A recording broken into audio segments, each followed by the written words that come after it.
It has touched fire and survived. It has no brain, no nervous system, no instinct for self-preservation. And yet, it endures. For most of human history, the oven glove did not exist. Cooks used folded rags, corners of aprons, bare determination, and an ancestral tolerance for pain. The padded oven glove, as we recognize it, emerged in the early 20th century, a direct consequence of the mass adoption of the domestic range cooker and the sudden democratization of burning oneself at home. Early models were poorly insulated. A 1931 report from the Domestic Science Institute in Coventry noted that 43% of test subjects sustained minor burns whilst wearing the protection device. The report concluded that this was, and we quote, acceptable. It was not acceptable. The British relationship with the oven glove is unlike any other in the developed world.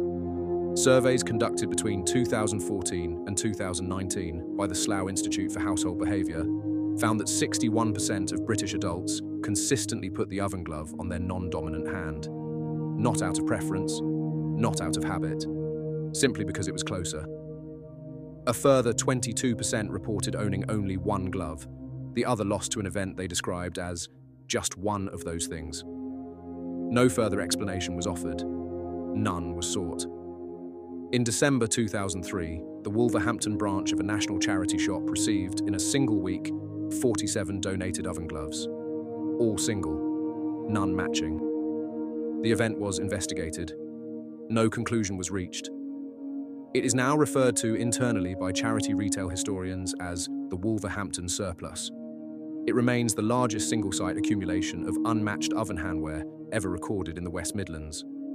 A small plaque was proposed. It was never installed. The oven glove solved one problem and created another. With hands now technically protected, the British cook grew bolder. Roasting tins became larger, ovens hotter. Ambitions, for the first time in recorded culinary history, began to exceed ability. By 2018, NHS data indicated that oven-related burns had not decreased since the widespread adoption of the glove. They had shifted, from the palm to the wrist, from the wrist to the forearm. A full migration of injury, upward along the limb, at a rate of approximately 1 centimetre per decade. The glove had moved the problem. It had not solved it. What is rarely documented is the oven glove's second life. Once retired from active service, once it has failed its primary duty in some quiet, undramatic way, the British oven glove does not go quietly. It becomes a draft excluder, a dog toy, a makeshift puppet at a children's birthday party in Rotherham that nobody has ever spoken about since.